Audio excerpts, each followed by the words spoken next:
tamanha. Glória a Deus. Profetizo que depois desses 12 dias você não será mais a mesma pessoa. Aleluia. Em nome de Jesus. Seu espírito no meu está sendo renovado a cada dia. Amém. Capítulo 9 da sua revistinha. Profundidade gera intimidade. Profundidade gera intimidade. Por 2 vezes eu escutei o pastor Luiz falando que alguma coisa aqui ele não estava concordando plenamente. E nesse título eu discordo em algo também. Eu falei, meu Deus, eu acho que é a intimidade que gera profundidade. Não sei se trocaram aqui, não sei se foi mal entendido, mas quanto mais íntimo você se torna do Senhor, mais profundo você está. Né? E talvez não o contrário. Para chegar na profundidade, a gente precisa ser intimidade. Glória a Deus. Deus fiel. Glória a Deus. Aleluia, Jesus. Glória a Deus.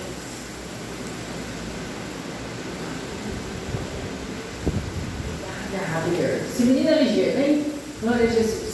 Então vamos lá, vamos para o texto base, que é João capítulo 7, no verso 37 e 38.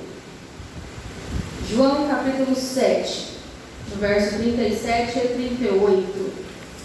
Que diz assim: no último dia, o grande dia da festa, era a festa das cabanas, Jesus se levantou e disse em alta voz: se alguém tem sede, venha a mim e beba.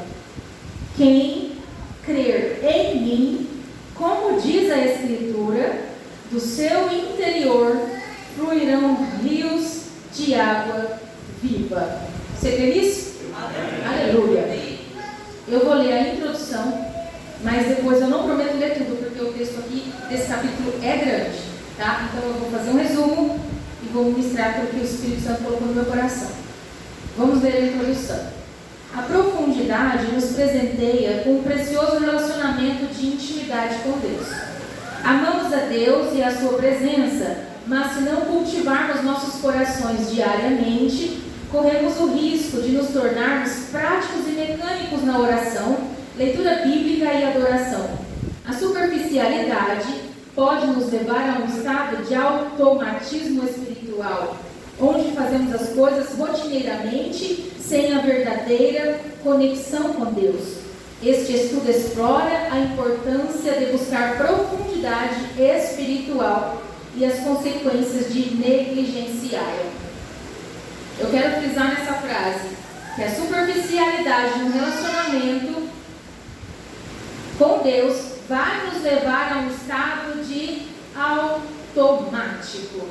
Eu vou para a igreja no automático, eu dobro os joelhos porque é automático, eu não faço nada mais por amor a Deus, eu não faço nada mais por desejo de conhecê-lo, eu faço porque é automático, é a rotina do crente vir à igreja, é a rotina do crente amanhecer e fazer uma breve oração, nem que seja aquela de chama gata que a gente amém Jesus, abençoe o dia, em nome de Jesus, amém. Na hora de comer, Senhor, abençoe esse alimento, em nome de Jesus, amém.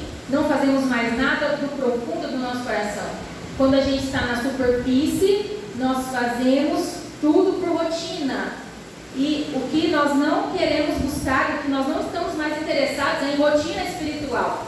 Nós estamos sendo convocados a 9 dias seguidos a buscar a Deus de uma forma mais profunda e mais intensa. Sair daquela superfície de mesmice e remodelar a nossa vida espiritual. Ai, mas dói.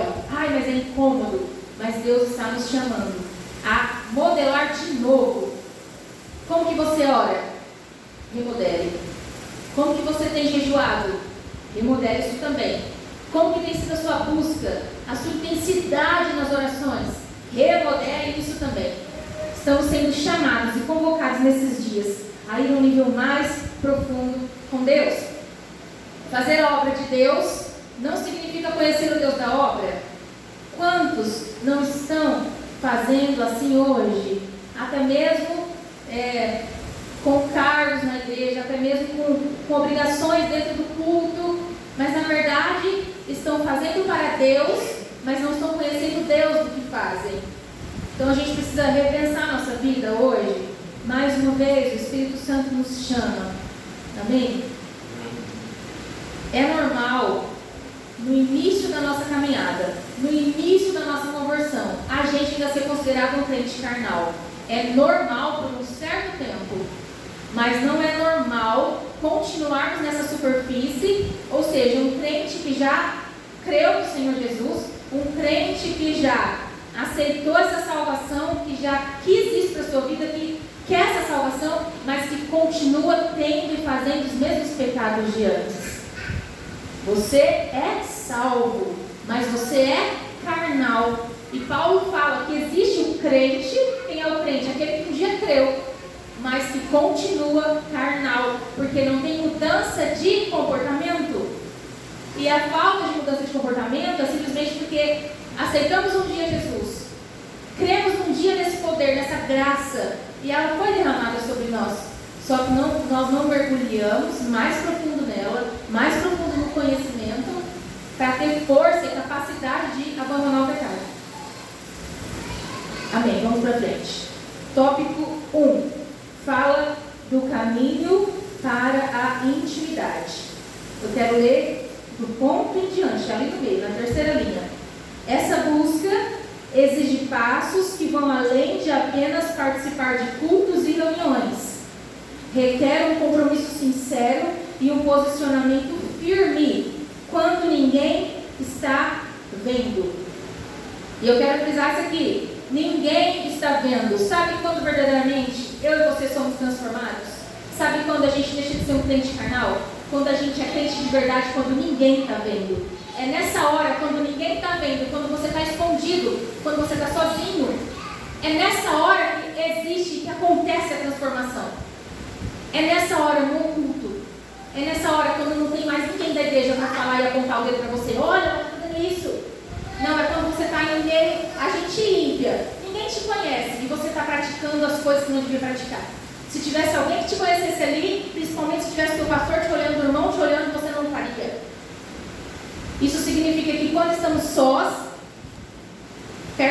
longe de pessoas que nos conhecem e que são crentes também, nós fazemos o que não faríamos na frente deles. Ignorância nossa, porque mais os olhos de Deus têm para nos ver do que os olhos humanos. Eu estou fazendo isso porque não tem ninguém me vendo, mas Deus está te vendo. Eu vou assistir isso aqui só um pouquinho, não tem ninguém aqui mesmo, estou sozinho, o marido foi embora, os meus filhos não estão aqui, não tem nenhum amigo. Deus está ali, queridos. Você continuaria assistindo isso com o Espírito Santo do seu lado? Fica aqui essa pergunta. A nossa transformação acontece no íntimo. É quando ninguém está vendo. É ali que Deus sonda o nosso caráter, a nossa verdadeira santidade. No tópico 2, o tema é isso aqui, ó, o perigo de viver no automático. Aí a autora, que é a pastora Lisete Ferreira, tá bom? Cada capítulo aqui foi escrito por um pastor. E esse 9 foi escrito por essa pastora. E ela dá um exemplo aqui, no tópico 2, do perigo de viver no automático. E ela dá um exemplo de uma planta bonita, verdinha, pode ter até uma flor ali, tão linda, que você não rega ela todos os dias, com a água que ela precisa. E aí passa um dia, passa 2, talvez ela continue, porque ela é artificial, né? Não tem nenhuma aqui. Talvez ela continue ainda bonita, mas a raiz já está sentindo falta de algo. E aí você deixa mais um dia, mais um outro dia. Quando você lembra, você põe as gotinhas d'água ali, e você não está vendo, porque ela demora para mostrar a reação, que ela está morrendo. E quando não buscamos essa água do Espírito em oração, e quando não buscamos intimidade com Deus em oração, nós vamos morrendo e não percebemos. De repente, aquilo que não era normal começa a ser normal, porque você está ficando um crente carnal, um crente frio, um crente que, o que tem? Já orei um pouquinho, tá bom. Hoje eu não estou boa, vai para o culto. Não vou não, estou com vontade. Tudo parece que vai ficando normal para essa pessoa. Na verdade, a raiz dela está secando e nem ela está percebendo. Mas vai chegar um dia, da pontinha daquela flor verde começa a secar lá em cima, começa a dar os primeiros sinais. E se você não cuidar naquele momento, ela verdadeiramente vai secar. E eu não sei se você já teve uma experiência com isso na sua casa, de uma plantinha que aparentemente só começou a secar. Aí você percebe o dano, você dá-lhe água, naquele medo da bichinha morrer, não tem mais jeito, já foi. Ela já morreu por dentro, agora só o seco vai manifestar por fora. Muitos de nós podemos cair nesse perigo. Então, se nós não prestarmos atenção, se você não analisar a sua própria vida hoje, agora, hoje é o dia, hoje é o momento de autoanálise. A minha vida está no automático com Deus? Estou indo para a igreja só porque bateu o alarme no meu celular e disse que é hora de tomar um banho culto? Ou você acorda naquele domingo, naquela quinta-feira, ou no dia de hoje? Ai, hoje tem culto, glória a Deus, Senhor, já vai abençoando, já vai, Senhor, liberando a tua graça, já vai derramando o teu poder. Você tem que sonhar com esse momento. Você tem que ter sede desse momento. Você tem que ter sede da palavra. Amém? Tópico 3, ela diz assim, o caminho para a renovação e intimidade. Ela vai contar um testemunho de vida dela, essa pastora que escreveu isso. E ela vai dizer que quando ela se observou como aquela planta que estava seca, ela começou a clamar por socorro. E se você hoje está analisando sua própria vida espiritual, está dizendo, eu preciso desse socorro, porque eu sou essa planta que está para morrer, clame a Deus por esse socorro e busque a Deus. E ela frisa muito as orações na madrugada. Ela frisa que ela foi renovada nas madrugadas com o Senhor. E tem uma pessoa aqui na igreja que está vivendo isso, é a irmã Fernanda. Um dia, em nome de Jesus, você tem uma oportunidade, Fer, e ministra aqui algo sobre isso. Porque ela mesma está dizendo e está testemunhando como Deus tem renovado ela nas madrugadas. Amém? Eu não posso dizer a mesma coisa. Porque eu estou com muita dificuldade de acordar na madrugada. Mas eu não parei ainda de lutar. Todos os dias eu tento. Isso que é importante para nós. Tente, mas a Fer já está vencendo e rompendo essa barreira. Amém? Eu quero. Ela volta para o texto aqui em João 7,37, que diz: Jesus disse assim: olha, se alguém tem sede, sede fala de uma necessidade. Sede especificamente aqui fala de uma necessidade de água, de líquido. Mas o Senhor está falando que quando nós tivermos uma necessidade, uma sede, e obviamente não é de água que Ele está falando, é para a gente ir a Ele para beber. Óbvio que Jesus não é uma fonte, uma torneirinha que você vira aqui e sai água, não. Mas Ele está falando de uma fonte espiritual. Ele está falando que quem tem carências, você tem carências? Tem área da tua vida que você fala, meu Deus, eu precisava de mais. Meu Deus, eu precisava de um renovo nessa área. Eu precisava de uma cura nessa área. Eu precisava de uma transformação nessa área. E Jesus está falando, eu sou a água viva. Venha a mim e beba. E Ele continua dizendo, quem crer em mim, você um dia creu. Aqui não temos novos convertidos, deixa eu olhar aqui. Aqui não temos, quer dizer, não convertidos. Todos que estamos aqui somos e cremos um dia no Senhor Jesus. E Ele diz, quem crer em mim, está falando de mim e de você. Como diz a Escritura, do seu interior fluirão rios de água viva. Aqui está falando que do seu interior vai fluir água. Se você crer nele, essa água que você bebe dele vai fluir do seu interior para outras vidas serem saciadas. Está falando que outros poderão saciar a sua sede com a fartura transbordante da tua vida. Aleluia! Não é à toa que o Senhor está nos chamando e nos convidando a uma profundidade, porque Ele quer que de nós fluam os rios de água que só dele são gerados, para que nós sejamos a fonte para a vida de quem estiver ao nosso redor. Uma fonte de fartura transbordante de vida. Quando nos aprofundamos no Senhor, temos fonte de vida a jorrar de nós. Então alimentamos e saciamos o que está morto em outras pessoas. Lembro-me de uma parte que estudamos aqui, já não lembro mais o dia, mas lembro de dizer que quando o Senhor nos dá, Ele quer que a gente divida, porque os peixes iriam afundar o barco de Pedro. Mas quando Pedro chama o barquinho para ajudar, Pedro divide e os dois se tornam cheios. Tudo que o Senhor tem dado a nós, Ele espera que a gente compartilhe. Até um testemunho que você acha que é coisa boba, que é coisa simples, talvez seja o que a outra pessoa esteja precisando ouvir naquele momento. Abner, dá para abrir a Bíblia aí? Isaías 44, 3. Quando Jesus fala que do seu interior fluirão rios de água viva em todo aquele que crê no nome dele,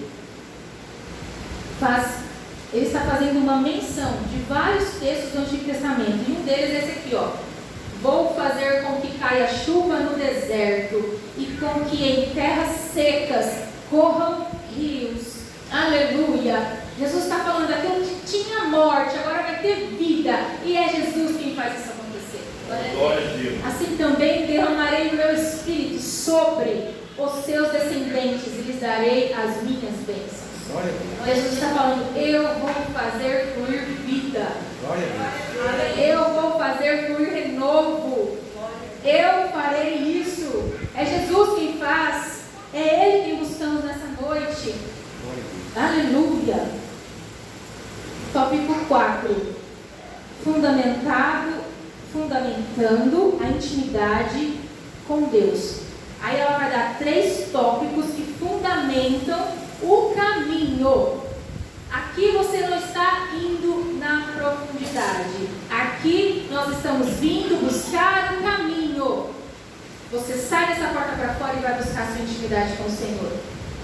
Você aqui é revelado o caminho em que o Senhor está nos dando. E ela escreve aqui 3 tópicos para esse caminho, para esse fundamento de intimidade. Letra A, nos humilharmos em oração. Letra B, quebrantamento por meio do jejum. E letra C, envolvimento com a palavra. Não tem como a gente alcançar aquilo que estamos buscando aqui sem oração, jejum e leitura da palavra. Se você está falho nos 3, começa em um. Quando você estiver bem em um, você entra no segundo. Estou começando a orar, estou começando a fluir na oração, agora eu vou começar um jejum. Agora eu estou forte no jejum, agora eu estou conseguindo jejuar uma vez por semana, 2 vezes por semana, 4, 5 horas que for no dia. Agora eu vou meditar mais na palavra também. E aí você vai criando esse laço de intimidade com a palavra, com o Senhor. Você vai começar a ouvir o Espírito Santo, você vai começar a discernir aquilo que é alma, aquilo que é espírito, porque há uma necessidade de separação de alma e espírito. Por isso a palavra diz que o Senhor separa alma e espírito. Ele divide. Qual é o versículo, pastor? Você lembra? A separação da alma e do espírito, juntas e medulas. E ele faz essa separação porque é necessário. Eu quero ler isso aqui, ó. Deixar o oleiro refazer o vaso é ajustar o nosso modelo. É o que nós viemos fazer aqui hoje. Senhor, o que está de errado em mim? Senhor, eu sou um vaso de barro e importa que eu seja quebrada, e refeito. Senhor, o que precisa o Senhor modelar em mim? Faça. Ainda que doa, faça. Quebra esse vaso. Em nome de Jesus. Você precisa ter coragem para orar dessa maneira. Coragem. Em 2 Coríntios, no capítulo 5, no versículo 17, diz: se alguém está em Cristo, nova criatura é. A Bíblia não está dizendo que você será. A Bíblia está dizendo que você é. Cadê o versículo que eu perdi? Gálatas 5:24. Esse é outro, pastor. Gálatas 5:24. Olha, em 2 Coríntios diz que se alguém está em Cristo, você está em Cristo? Amém. Você tem dúvida se você está em Cristo? Não? Alguém tem dúvidas? Estou em dúvida se eu estou em Cristo. Tem dúvidas? Não? Amém? Olha o que Gálatas 5:24 fala.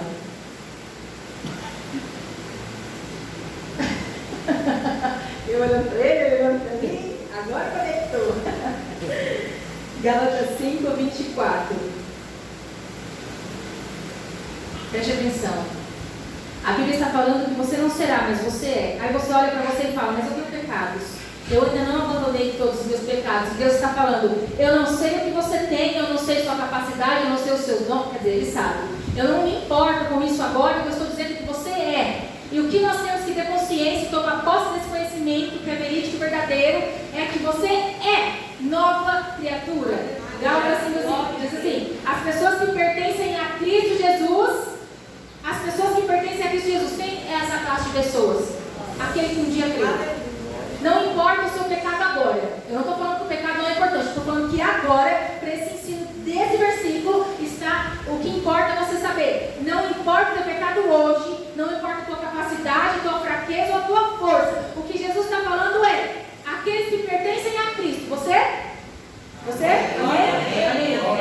Crucificaram a natureza humana delas, junto com as suas paixões e desejos dessa natureza. Sabe o que Jesus, o Senhor está falando? Aquele que um dia creu, já foi crucificado na cruz com Cristo. E é isso que hoje a gente precisa tomar posse. Esse conhecimento precisa estar no meu e no teu espírito, para que nada nem ninguém possa dizer assim, que não consigo vencer, não posso romper, porque ainda não sou a pessoa que eu espero, ainda não sou espiritual da maneira que eu espero. E o Senhor está dizendo, eu não estou perguntando isso, eu não estou perguntando que você é capaz, a sua fraqueza, a sua força. Eu estou dizendo que, se você creu um dia em mim, a tua carne já foi crucificada na cruz. Se a tua carne um dia já foi crucificada, você é nova criatura. Mas eu olho para mim e vejo defeitos. Você é nova criatura. Mas eu olho para mim, Manu, e vejo pecados. Você é nova criatura. E eu estou aprendendo a não olhar tanto para o meu comportamento. É até difícil pregar isso, porque eu não vou saber explicar o certo agora. Mas quando a gente olha tanto para os nossos defeitos, para aquilo que a gente não consegue superar, a gente para de olhar para a cruz. A gente para de olhar para o autor e consumador da nossa fé. E a gente começa a pensar, mas eu não vou conseguir, porque eu ainda faço fofoca. Mas eu não vou conseguir, porque eu ainda não larguei esse pecado. Mas eu não vou conseguir, porque eu penso mal das pessoas. Mas eu não vou conseguir, porque eu julgo o irmão nem sabe. E eu trato ele bem na frente, mas nas costas eu desço o pau nele. E a gente está assim, eu não vou conseguir, porque eu sou assim, porque eu sou assado. E Jesus está falando, para de olhar um pouco para você, olha para mim. Olha para mim, porque eu já estou liberando essa palavra sobre você. Você é nova criatura em nome de Jesus. Sabe o que isso quer dizer? No frigir dos ovos? Que nós somos capazes de ser quem hoje nós não conseguimos ser. Nós somos capazes de vencer o pecado que hoje nos rodeia. Porque nova criatura nós já somos na cruz de Cristo. Nós já fomos crucificados, crucificamos a nossa carne e todas as paixões e desejos dessa natureza caída e mundana da carne que a gente tem. E não tente converter a tua carne, só crucifica ela. Ela nunca vai mudar, irmãos. E o Senhor na Bíblia nunca pede para a gente tentar mudar a nossa carne, a nossa natureza de pecado. Ele nunca pede, ele só fala, crucifica esse trem. Crucifica, mata, pisa. Ela não pode nascer, ela não pode tentar respirar, a carne tem que ser mortificada. Não tem maquiagem para ela consertar os erros. Nós consertamos alguma coisa na nossa cara, nós consertamos com a roupa, nós pomos um negócio por baixo da saia que murcha tudo, fica assim, ninguém sabe, mas está tudo ali de um jeito ou outro amarradinho. Mas a carne não se conserta. Você precisa crucificar ela. Crucificar ela. Porque senão ela vai te roubar tudo que em 12 dias o Senhor está querendo derramar sobre nós. Você vai falar, eu fui 12 dias para a campanha de profundidade. Eu busquei tanto ao Senhor. Eu orei 12 dias. Eu criei naquela palavra que eles derramaram lá sobre mim. Eu fiz, eu lutei, mas no 13º dia eu xinguei minha mãe. Eu maltratei o marido onde não precisava maltratar. Era injusto fazer aquilo. Aí você vai olhar para você e vai falar, eu sou uma incapaz. Eu sou uma fraca mesmo. E Jesus está falando, não, você é nova criatura. Você é nova criatura. Você é nova criatura. Você é nova criatura. A tua e a minha carne já foi crucificada. Você é nova criatura. Toma posse. Toma posse, você tem como hoje. Em nome de Jesus. A não ser que você esteja só satisfeito com a tua salvação. Não, estou satisfeito. quero viver minha vida normal, não quero lutar, não quero buscar profundidade, não quero buscar unção. Mas já foi dito aqui também, que se você está aqui é porque eu acho que você quer algo mais. Você está querendo revelação daquilo que está oculto nos céus, daquilo que o Senhor está prestes a manifestar. Amém? Amém. Vira a página aí. Não, volta, irmãos, na página 33. Eu quero ler as últimas 3 linhas, que diz assim: começamos a trajetória de abrir mão das coisas velhas e recebemos a oportunidade de adquirir coisas novas. Amém? Deus só vai derramar se você estiver disposto a abandonar o que tem que ficar para trás. Vinho novo não entra em óleo velho. Coisa nova do céu não vai entrar na velha criatura que eu era, que você era. Se você quer algo novo, você está aqui por isso. Não vai perder seu tempo, 12 dias da sua vida. Se você quer algo novo, comece a abandonar as coisas velhas para receber o novo dos céus. Você precisa adquirir coisa nova, novo começo e novas oportunidades, tornando-se barro espiritual na mão do Espírito Santo. Barro. O barro é moldável. Eu e você precisamos ser também. Deixar o Deus fazer aquilo que Ele quer. Deixar Deus trabalhar naquele sentimento que você não consegue abrir mão dele. Deixar Deus trabalhar no nosso ego. Deixar Deus trabalhar no nosso orgulho. Deixar Deus trabalhar para a gente ser pessoas humildes, caminharmos com o Senhor. Vamos lá. Não podemos caminhar sozinhos. Não podemos caminhar sozinhos, querido. Só o Espírito Santo. É só o oleiro para moldar o barro. Sozinho você não vence. Nem eu. A gente não chega a lugar nenhum se a gente for com a força do nosso braço, com a força da nossa vontade, com a força das nossas emoções. Você pode ser até uma mulher bem ousada. Você pode ser aquela mulher até dentro de casa que o marido nem precisa trocar a torneira. Você vai lá e troca. Mas nessa força, querido, você não é moldado no Espírito Santo. Você não é um vaso novo. Não é nessa força, amém? Essa força é legal. Acho legal uma mulher ser pra frente assim, cheia de vida, cheia de coragem. Mas nessa nossa força, irmãs, a gente não vence nada. A gente precisa se submeter à vontade do Espírito Santo. Deixar Ele moldar o barrinho. Jeremias 17, no verso 9, diz assim: o coração é mais enganoso que qualquer outra coisa, e sua doença é incurável. Coração fala de sentimento, de vontade, de emoção. E quando você está vendo a Bíblia falar de algo que mexe com vontade, emoção, sentimento, a Bíblia está falando de alma. Alma. E diz que ela é enganosa. E quem é capaz de compreendê-la? Por umas linhas aí está escrito assim, ó, somente o Senhor é capaz de compreendê-la. Amém? Quando o nosso coração está em alta, o nosso espírito está em baixa. Quando você está dando muito valor às suas vontades, às suas emoções, se você não deixa nada para trás, você fala o quê? Não vou passar vontade não, eu vou fazer. Esse desejo está queimando na minha carne. Eu vou lá e vou fazer isso aí se cumprir. Quando está assim a sua vida, é porque o seu espírito, que é a parte mais nobre do seu corpo. O espírito é a parte mais nobre.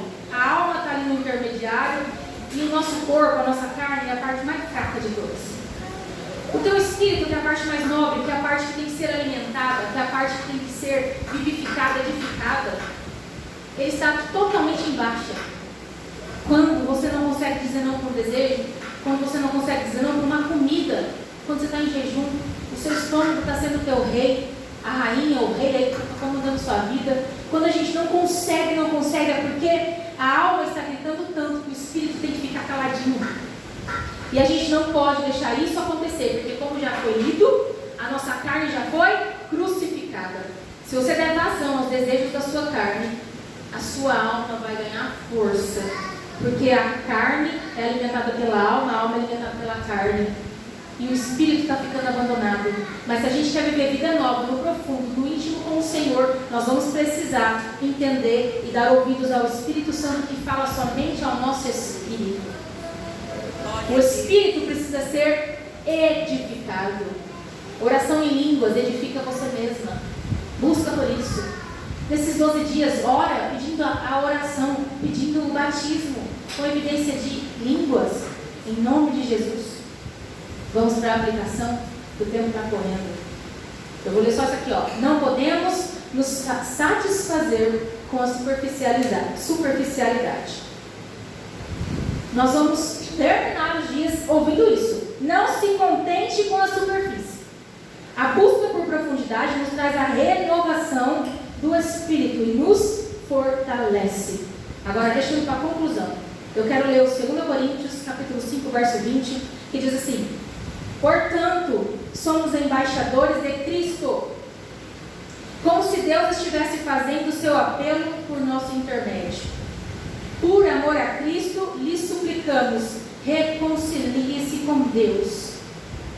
Por amor a Cristo, eu suplico do altar hoje, reconcilie-se com Deus essa noite. Por amor à palavra de Deus, eu suplico do altar, reconciliemo-nos com Deus nessa noite. Aqueles e quem esteja afastado por algum motivo, reconcilie-se com Deus. Aleluia. Quanto mais fundo descemos e pedimos que Ele nos limpe de toda e qualquer impureza, mais encontraremos o resgate. E quando aqui o texto fala que nós precisamos pedir a Ele que nos limpe de toda impureza, está falando que nós precisamos de libertação.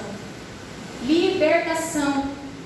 Quantos dentro da igreja feridos na alma, com feridas de rejeição? Quantos dentro da igreja feridos na alma, com feridas da injustiça? Quantos dentro da igreja com feridas na alma por algo do setor sexual que viveu na infância, na adolescência ou até mesmo na vida adulta? Quantos com feridas que estão presos em cativeiros e não conseguem essa libertação da alma?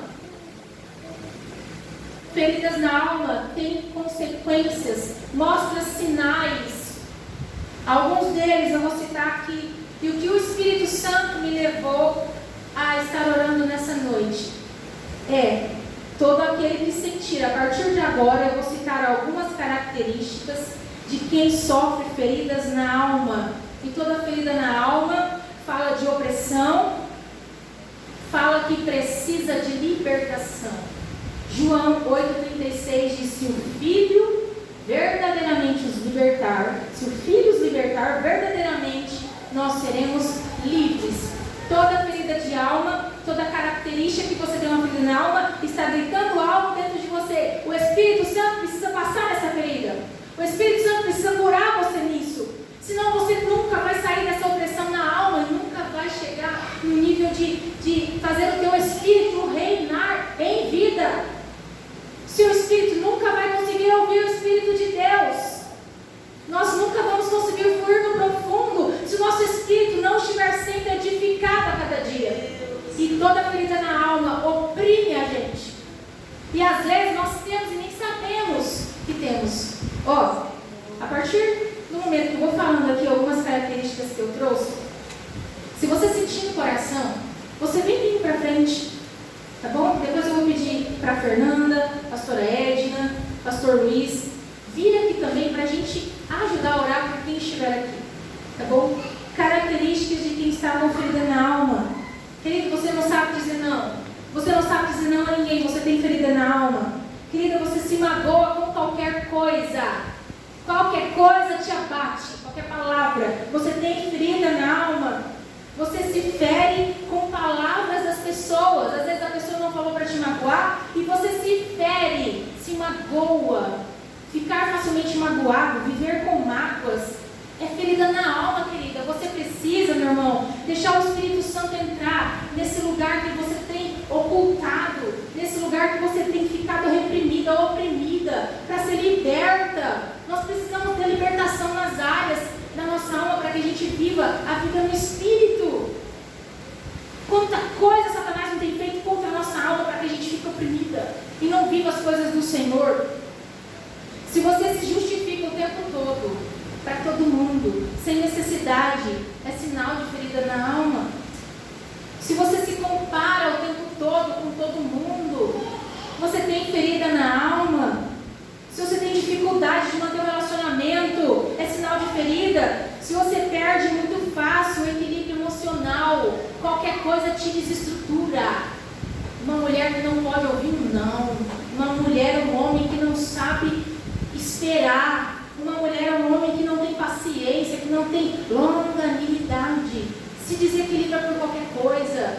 Isso é sinal de ferida na alma.